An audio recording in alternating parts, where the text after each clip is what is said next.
मनोज तिवारी कहते हैं कि बिहारी है, एक बिहारी दूसरे बिहारी पर हमला करवा रहा है। चाहे ये जितना गुंडा भेज ले, बताइए दिल्ली का सबसे अमीर कैंडिडेट सबसे गरीब कैंडिडेट से घबरा रहा है। पूर्वी दिल्ली की जनता इस बार कहीं ना कहीं बदलाव के मूड में है, और वह बदलाव वो इसलिए करना चाहते हैं कि उनकी यह फीलिंग है कि उनका सांसद पिछले 10 साल में उनके सुख दुख में खड़ा नहीं हुआ है। उनके लिए जो वो वादे किया करते थे कि हम डबल पुष्पा बनाएंगे, सड़कें बनाएंगे, अस्पताल बनाएंगे, सेंट्रल स्कूल खोलेंगे, किसी भी वादा को उन्होंने पूरा नहीं किया। तो क्या सिर्फ बिहार में भी लोगों की यही भावना है? आप लोग भी परिवर्तन चाहते हैं क्या? जोर से बोलिए, आप सब परिवर्तन चाहते हैं। और आपको भी लगता है कि आपके सांसद आपके बीच में नहीं आते हैं, सुख दुख में नहीं आते हैं। तो अगर आपने ऐसा मन बनाया है तो मैं सिर्फ आपको इतना कहने के लिए आया हूं कि चाहे ये हमारे ऊपर जितना हमला करवा ले, चाहे ये जितना गुंडा भेज ले, बताइए दिल्ली का सबसे अमीर कैंडिडेट सबसे गरीब कैंडिडेट से घबरा रहा है। 10 साल से सांसद है, सांसद जो होगा तो देख लेंगे ना 4 तारीख को। मैं जो कह रहा था कि इनका ना एक तरीका है, पहले क्या करते हैं ये कि लोगों को डराते हैं कि कोई सवाल पूछे ही नहीं। जब इंसान नहीं डरता है वो सवाल पूछता है तो उसको बदनाम करते हैं, और जब बदनामी से भी इंसान नहीं रुकता है तब हमले करवाते हैं। हमले से भी जब नहीं रुकता है तब खरीदने का कोशिश करते हैं। अभी जो है ना तीसरे स्तर पर हम पहुंचे हैं। पहले इन्होंने डराया, हम डरे नहीं, सवाल पूछते रहे, इन्होंने बदनाम किया, बदनामी से भी नहीं घबराए तो अब ये हमला करके करवा रहे हैं। अगला इनका प्रयास होगा खरीदने का कोशिश करेंगे। तो एक बात मैं आपको कह देता हूँ, जब तक मेरी सांस चलती रहेगी ना, इनकी तिजोरियों में जितना धन है, आपको मालूम है ना कि 10 साल में ये सांसद सबसे गरीब कैंडिडेट से सबसे अमीर कैंडिडेट बन गए। आपके खाते में 15 लाख रुपया पहुंचा क्या? इनके खाते में 28 करोड़ रुपया पहुंच गया। इसलिए मैं आपसे कहता हूं कि इनकी तिजोरियों में चाहे जितना भी दम हो, हम गरीब जरूर हैं लेकिन हमारा ईमान बिकाऊ नहीं है। हम पूरी मजबूती से, आपने अगर बदलाव का मन बनाया है तो हम पूरी मजबूती से आपके हक के लिए लड़ेंगे, आपके लिए कंधा से कंधा मिलाकर के खड़ा रहेंगे। और यह बात जो मैं कह रहा हूं वो मैं ऐसे ही नहीं कह रहा हूं। बहुत लोग चुनाव में आता है, भाषण देता है, बड़ी बड़ी बातें करता है, फिर भूल जाता है। मैं आपको एक उदाहरण देता हूं। 10 साल से आदरणीय मोदी जी प्रधानमंत्री हैं, 10 साल से है ना, 10 साल से गुजरात छोड़ करके दिल्ली में रह रहे हैं। आप लोग यमुना के इस तरफ रहते हैं, वो यमुना के उस तरफ रहते हैं। आप उत्तर पूर्वी दिल्ली में रहते हैं, वो नई दिल्ली में रहते हैं जहां मनोज तिवारी जी रहते हैं। 10 साल से रहते हैं।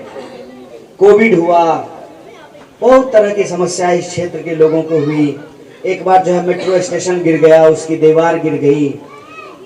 यमुना के जो है कुछ इलाकों में बाढ़ आ गई, कई इलाकों में पानी नहीं आता है, कभी डेंगू से लोगों की जान जाने लगी। सब कुछ हुआ, कभी नहीं आया।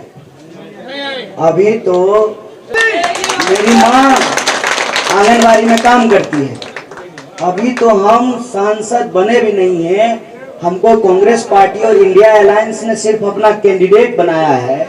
जो प्रधानमंत्री 10 साल नहीं आए उत्तर पूर्वी दिल्ली में, आ जा रहे हैं, आ जा रहे हैं ना, मालूम है ना। ये देखिए माता जी, बच्चा रोता नहीं है तो पता चलता है कि उसको भूख लगी है, दूध पिलाना है। आप इतने साल से चुनाव देख रहे हैं, ऐसा चुनाव देखे थे, ऐसा माहौल देखे थे? अपने हक के लिए लड़ने की बात होती है। अभी तो हम 15 दिन कैंपेन किए हैं लोगों के बीच में। ये आपका आशीर्वाद है। जिस गली में जाते हैं, जो आम लोग हैं उत्तर पूर्वी दिल्ली की, जो आपकी भावना है उनकी भी यही भावना है। लोग जो मनोज तिवारी को वोट दिए हैं 2-2 बार, उनकी भी यही भावना है कि आदमी कुछ नहीं करता है, गाता बजाता है जिंदाबाद, उसके बाद ही करता कुछ नहीं है। तो वो जो है मेरा पसीना पोंछती हैं अपने आंचल से।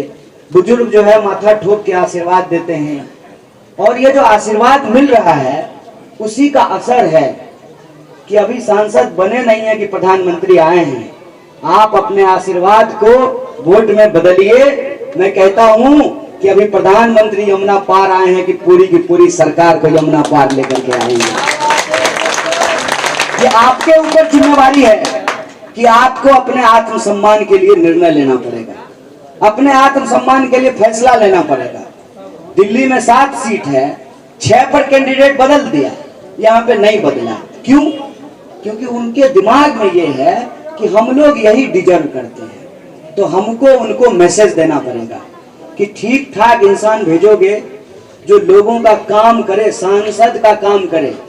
मनोरंजन करते हैं, अच्छी बात है, लेकिन मनोरंजन करना एक बात है, सांसद की भी एक जिम्मेवारी होती है कि क्षेत्र के लोगों के सुख दुख में खड़ा हो, क्षेत्र के लोगों की समस्याओं को संसद में उठाए, अपनी सरकार से फंड ला करके क्षेत्र के लोगों का विकास करे। ये भी सांसद का काम होता है। खाली इंस्टाग्राम पे रील बनाने से होगा? चमक चमक चम, ये नहीं होगा ना। और इसीलिए अब उनको घबराहट हो रही है। घबराहट में हमारे ऊपर हमला करा रहे हैं। आप लग रहा है बिहार से हैं, कहाँ मकान है? तो मनोज तिवारी क्या कहते हैं कि बिहारी हैं, कहते हैं ना। आपका समस्तीपुर मकान है, मेरा बेगूसराय मकान है। मनोज तिवारी कहते हैं कि बिहारी है। एक बिहारी दूसरे बिहारी पर हमला करवा रहा है, बोलिए। नाम का बिहारी है, काम का बिहारी नहीं। इसीलिए हम आपको कह रहे हैं कि आपने अगर मन बना लिया है इस बदलाव का, तो आप बदलाव कीजिए। हम कंधे से कंधे मिला करके आपके न्याय की आवाज के साथ खड़े रहेंगे।